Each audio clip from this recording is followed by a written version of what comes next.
قریب ہے اور 31 دسمبر نیو ایئر نائٹ کے موقع پر بہت سے لوگ غیر شرعی کام کرتے ہیں، آتش بازی کرتے ہیں اور شراب نوشی کرتے ہیں، فائرنگ کرتے ہیں، سلنسر وغیرہ نکال کر لوگوں کو تکلیف دیتے ہیں۔ تو اس انداز سے خوشی منانا، نیو ایئر نائٹ منانا، اس حوالے سے شریعت کیا حکم لگاتی ہے اور کیا خوشی کس انداز سے منائی جائے، اس حوالے سے ارشاد فرمائیں۔ کسی بھی جائز معاملے پر خوشی منانے پر شریعت پابندی نہیں لگاتی ہے، صحیح۔ لیکن خوشی منانے میں یہ بات ضرور ہے کہ خوشی منانے میں کوئی ایسا طریقہ جس میں شریعت کی خلاف ورزی ہے تو وہ طریقہ اختیار کرنا ناجائز ہے۔ جیسے شادی کی خوشی ہوتی ہے اور شادی میں یقیناً جو ہے وہ سب عزیز و اقارب رشتہ داروں کو خوشی ہوتی ہے اور یہ خوشی کا موقع ہوتا ہے اور اس موقع پر خوشی کا اظہار بھی کرنا چاہیے۔ لیکن اب اگر کوئی اس خوشی کو ناجائز طریقے سے منائے، معاذ اللہ گانے باجے کی محفل سجا کر، شرابوں کے دور چلا کر یا ڈھول ڈھمکے یا موسیقی یا اس طرح کی محفلیں جما کر، تو ظاہر ہے کہ جو خوشی منانے کا طریقہ ہے یہ ناجائز ہے اور یہ اللہ پاک کی ناراضگی کا ذریعہ ہے۔ اسی طرح پہلی بات تو یہ ہے کہ نیو ایئر نائٹ کی خوشی کس بات کی ہے۔ پہلے تو بندے کو اپنا احتساب کرنا چاہیے کہ یہ جو سال گزرا ہے، اس سال میں اس نے کون سے ایسے نیک اعمال کیے ہیں جو اتنے مقبول ہو گئے، اس کو پتہ بھی چل گیا کہ اب اس کو خوشی منا رہا ہے کہ چلو یہ میرا سال بہت اچھے طریقے سے گزرا ہے، اللہ پاک کی عبادت میں گزرا ہے، اللہ پاک کی رضا میں گزرا ہے۔ وہ تو جو ہے وہ خوشی منانا اس کا ایک حق بھی بنتا ہے جب کہ وہ جائز طریقے سے منائے۔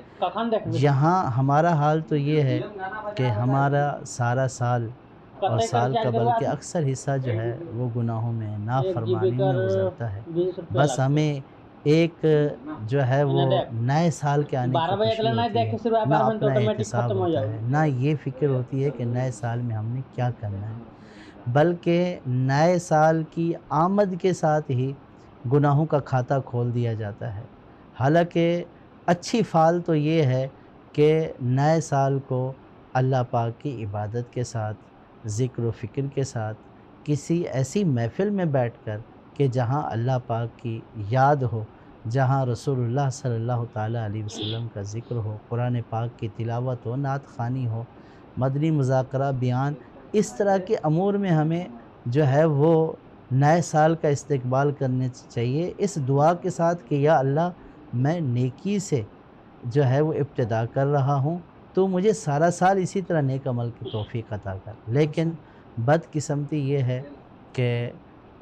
جو ہے نہ پچھلے سال کا پتہ، نہ اگلے سال کی جو ہے وہ پرواہ کہ ابتدا کس سے ہو رہی ہے، اور پھر شرابوں میں، فحاشیوں میں اور اس طرح کے دیگر یعنی ایسے ایسے برے کام کہ جو سارا سال بھی جو ہے وہ بندہ نہیں کرتا، تو اس طوفان گناہ میں وہ بھی بہہ جاتا ہے۔ تو اللہ پاک سے ڈرنا چاہیے، اللہ پاک سے توبہ کرنی چاہیے اور اللہ پاک سے توفیق طلب کرنی چاہیے کہ یا اللہ میری آنے والی زندگی، میرا آنے والا سال اچھے طریقے سے گزرے، نیکیوں میں، عبادتوں میں گزرے، میں نافرمانیوں سے رک جاؤں۔ تو اللہ پاک کی بارگاہ میں توبہ کرنی چاہیے، نہ یہ کہ اللہ پاک کے غضب کو ابھارنا چاہیے اور ایسے کام کرنا چاہیے کہ جن کو اللہ پاک نے ناپسند فرمایا ہے، اللہ کے حبیب صلی اللہ تعالیٰ علیہ وسلم نے ناپسند فرمایا ہے اور عام مسلمان بھی اس کو ناپسند کرتے ہیں۔ تو ایسے برے افعال کے ساتھ، ایسے برے کاموں کے ساتھ سال کی ابتدا اور اس پر خوشی، یہ یعنی بہت بڑی جرأت ہے، بہت بڑی بہادری ہے کہ ایک تو گناہ کر رہا ہے، دوسرا اس کے اوپر خوش ہو رہا ہے۔ ایسے بندے کو ڈرنا چاہیے کہ کہیں اس کا ایمان ہی سلب نہ ہو جائے مرتے وقت۔ علماء نے فرمایا ہے کہ جس کو اپنے ایمان پر خاتمے کی فکر نہ ہو تو اس کے ایمان پر خاتمہ نہ ہونے کا خوف ہے۔ تو جو گناہ پر خوش ہو رہا ہو، جو نافرمانیوں پر خوش ہو رہا ہو، تو اس سے بڑھ کر برائی کیا ہو سکتی ہے۔ اللہ پاک تمام مسلمانوں کو اس طرح کے برے کاموں سے محفوظ فرمائے۔